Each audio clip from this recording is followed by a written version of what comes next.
అయ్యో బాబోయ్ ఎమ్మెల్యేనా మళ్ళీ గెలిస్తే ఇంకేమైనా ఉందా?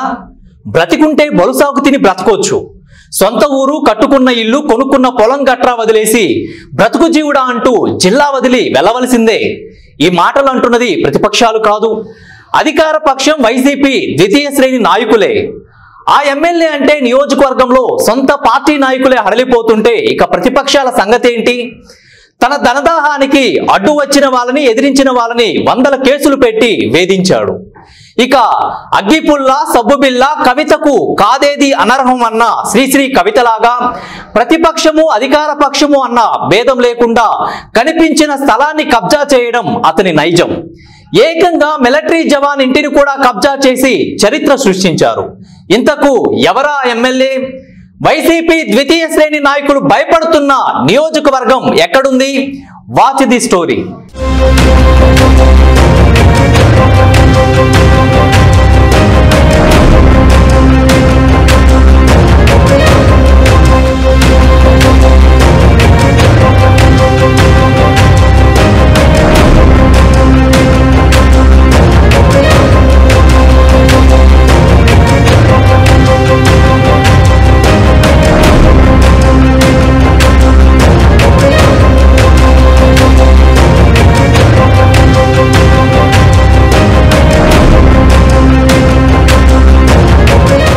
పల్నాడు జిల్లా నరసరావుపేట ఎమ్మెల్యే గోపిరెడ్డి శ్రీనివాసరెడ్డి మరోసారి గెలిస్తే ఇంకేమైనా ఉందా అంటూ భయంతో వ్యాపారస్తులు, ప్రజలు వణికిపోతున్నారు.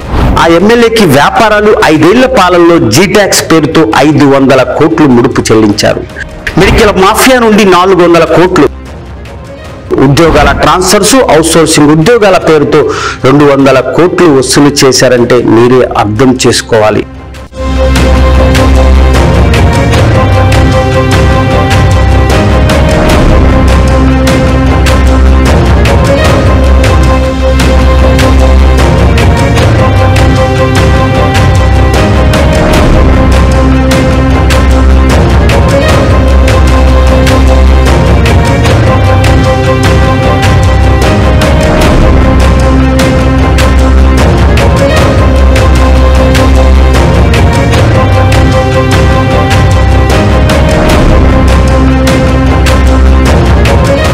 ఇక అపార్ట్మెంట్ కట్టాలంటే తనకి కప్పం కట్టాల్సిందే.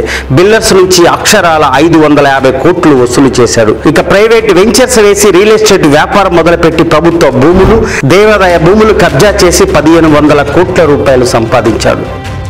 ప్రభుత్వ కార్యాలయాల్లో మున్సిపాలిటీ నిధులు, ప్రభుత్వ ఆసుపత్రులు దొంగ బిల్లులు, దేవాదాయ శాఖలో నిధులు గోల్మాల్, రెవెన్యూ ఆర్ఎంబీ శాఖలో స్వాహా చేసిన నిధులు 620 కోట్లు. 5 ఏళ్ల కాలంలో ఎమ్మెల్యే పదవిని అడ్డం పెట్టుకొని దోచుకున్న డబ్బులు అక్షరాల 3720 కోట్లు సంపాదించారంటే ఒక్కసారి ప్రజలు ఆలోచించాల్సినటువంటి అవసరం ఉంది. ప్రస్తుతం మనకు తెలిసినవి, తెలియనివి ఇంకా చాలా ఉన్నాయని ప్రజల్లో ఒక టాక్.